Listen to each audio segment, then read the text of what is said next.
สวัสดีจ้าวันนี้สาวสิมกินแซ่บสิพามากินมากินมาม่าเกาหลีจ้านี่จ้ามาม่าเกาหลีมาม่าเผ็ดมีลูกชิ้นมีเห็ดเข็มหลักกับซิมีกระเทียมโทษนะจ้าหลักก็จะมีปลาหมึกมาจ้ามากินแซ่บ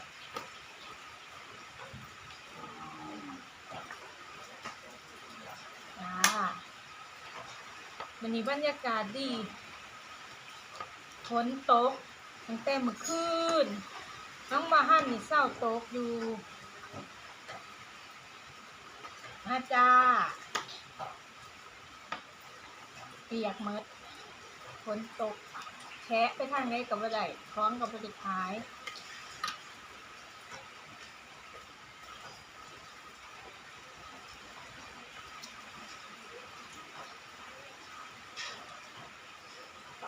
มึกจับน้อยไงหางมันเพิ่นมึกยังมันหางไง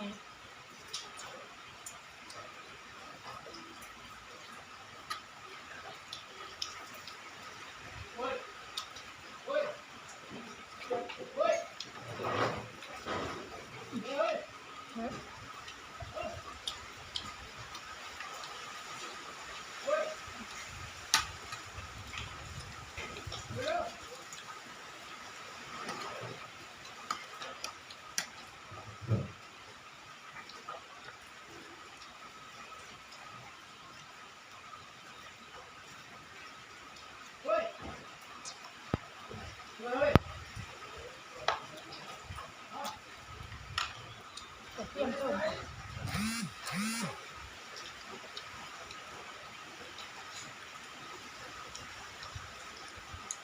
มาม่าเผ็ดเกาหลีแต่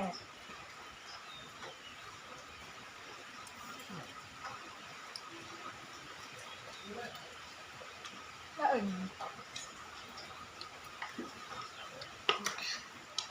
เผ็ดเค็มจ้ะ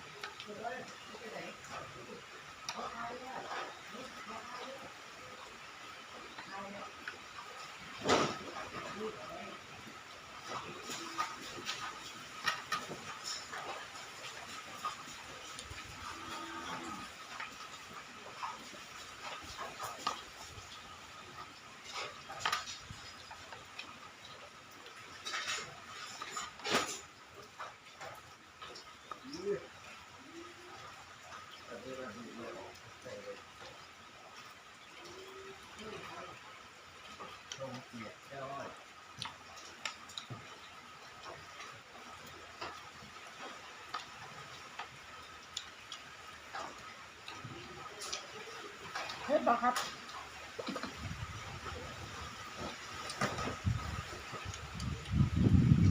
ลมก็แห้งไปหน่อยก็จะต้มมือขึ้นอ่ะ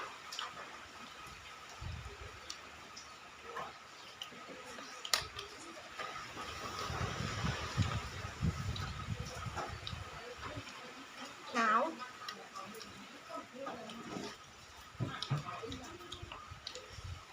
ก็อยู่เขา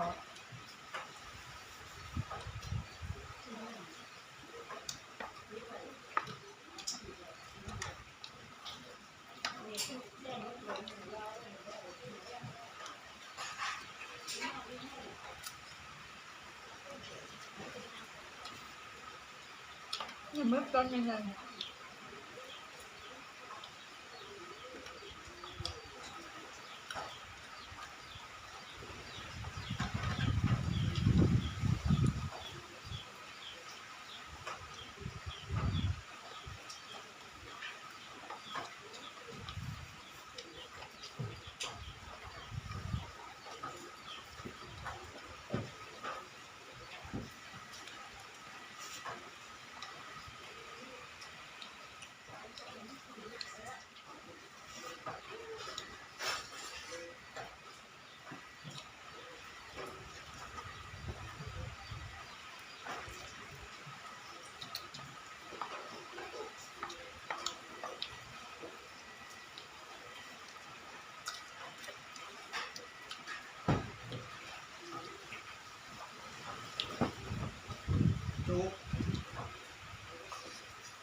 ก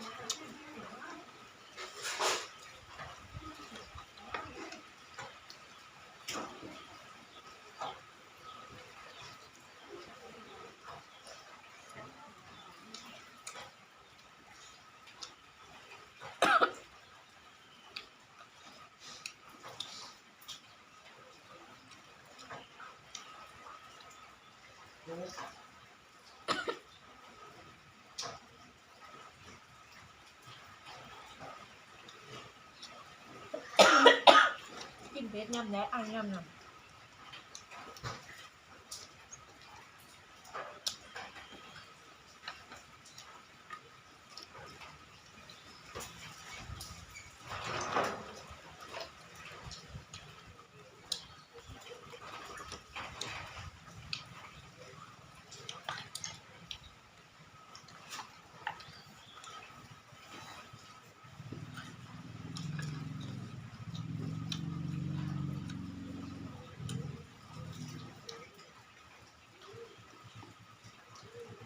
อิ่มมาบอก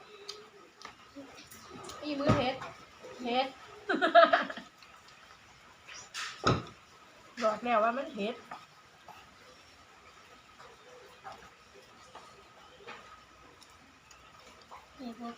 กินหนุกกินหนูจำมาเผ็ดขั้นต่อ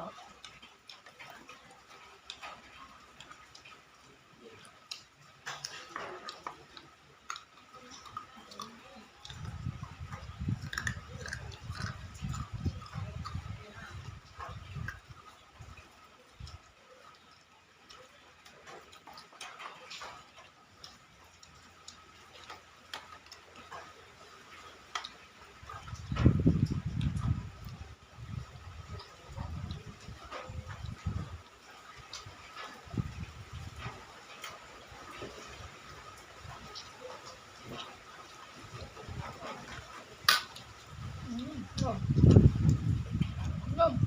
ฝนจะตกตรงนั้นหนึ่งไม่ขึ้นหนาว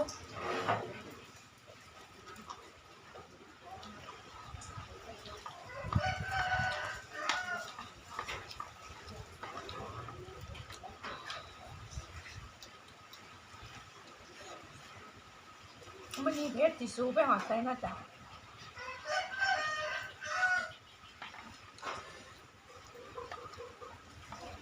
คนนี้กินเมื่อขาจะน่า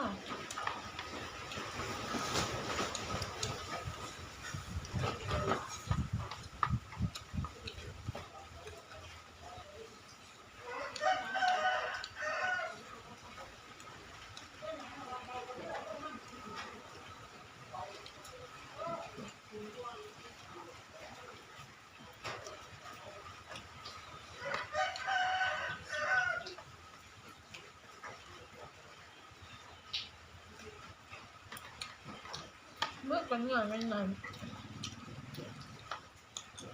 ยหลายเมื่อยัง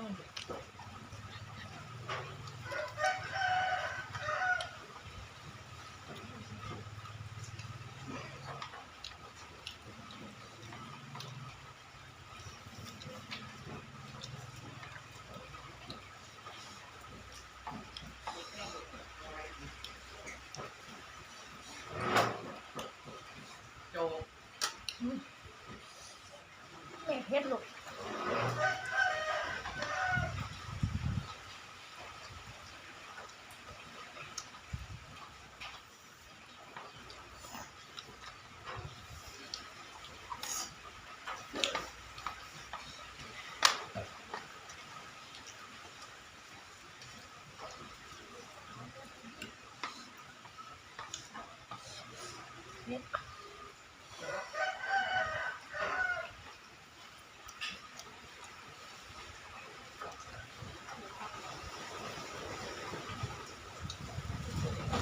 ทั้งหนาวทั้งเพชร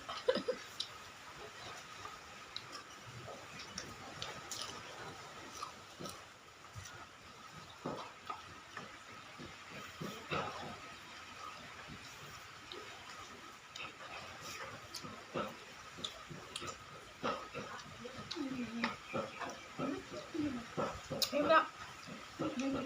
เพชรแห้ง แม่บอกแล้วว่ามันเผ็ดลูกกับบ่เชื่อไปแล้วหนึ่งลายเผ็ดสู้บ่ไหว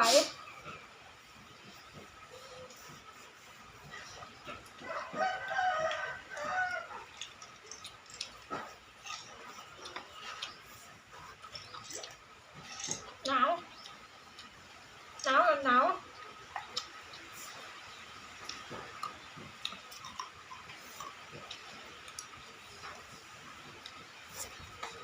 เบิดมาเนาะ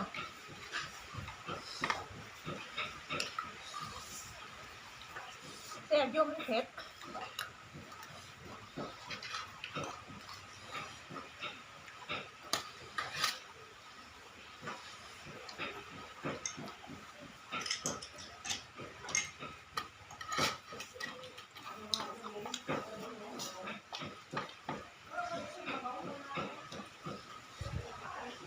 อาจจะมีเสียงรบกวนนั่นด้วยจ้ะผู้ชายเพิ่นให้กับเขาอยู่หลังบ้าน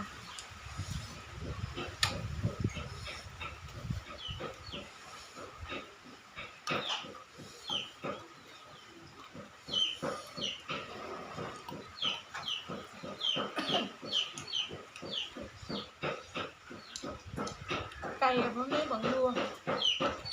ตกมันมือหดเปียกมั้ย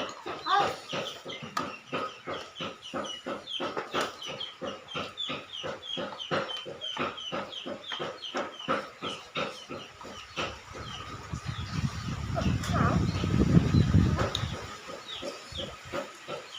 ไปเอาน้ำหวานมาแม่กินได้ยังน้ำพงอ่ะบ่น้ำไอ้ที่เขาซื้อมาเมื่อกี้เนี่ย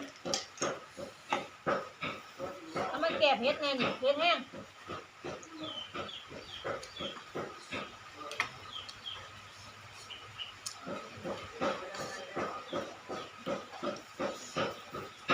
แค่ใส่แก้วนู้นน่ะทำไมก็แม่แม่จบทำไมก็แม่แค่ใส่แก้วนู้นแหละเดี๋ยวแม่กินทำไมกินอ่ะครับ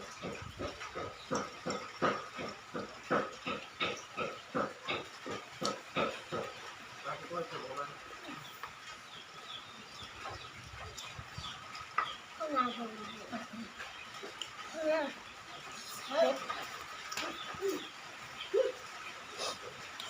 กินน้ำหอมไงน้ำ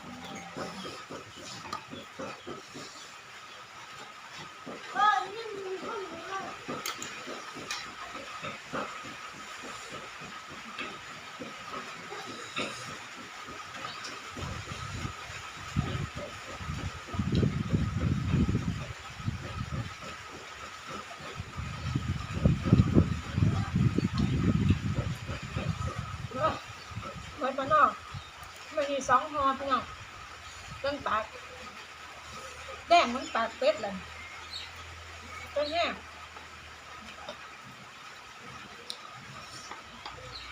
ก็ห่อกับจะกินมันหมด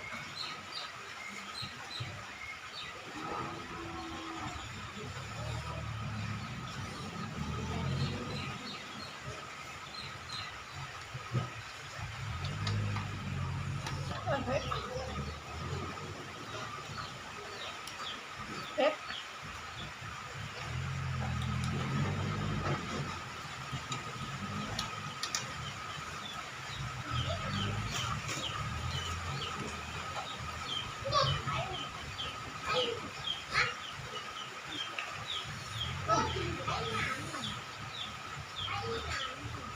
เผ็ดพี่น้อง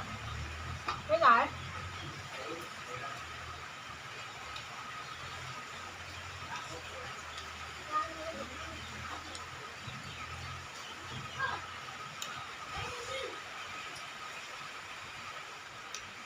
ชูก็ไว้จ้ะเผ็ด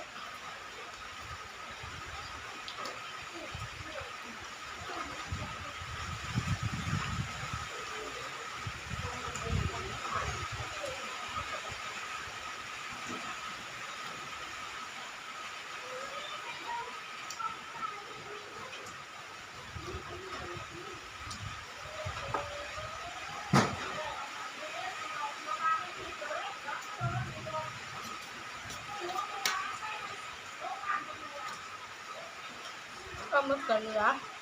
ทังชีสิ้นที่มองมันไม่ถือว่าไหวเลี้ยงแห้งจะไม่แสบเลยค่ะไม่แสบทั้งเผ็ดชุดก่อน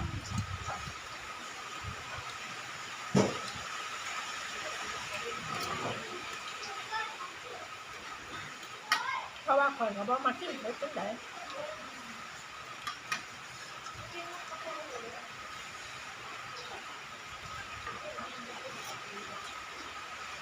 ต้องเผ็ดทั้งหนาวฝน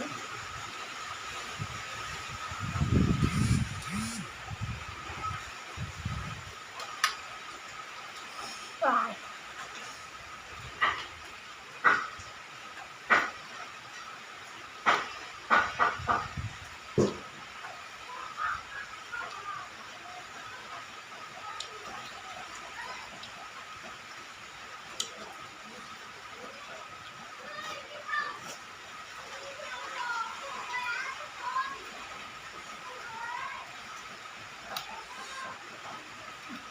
แล้วลูกกิน3 อันเผ็ดหน่อยนึงแล้วอยู่หน่อยนึงจ้ะที่มาหมดแล้วอยู่ประมาณห่อนึงเลยแหละจ้ะที่มาหมดสุกว่าไหวจ้ะซ้ำนี่นะจากจอดที่จ้า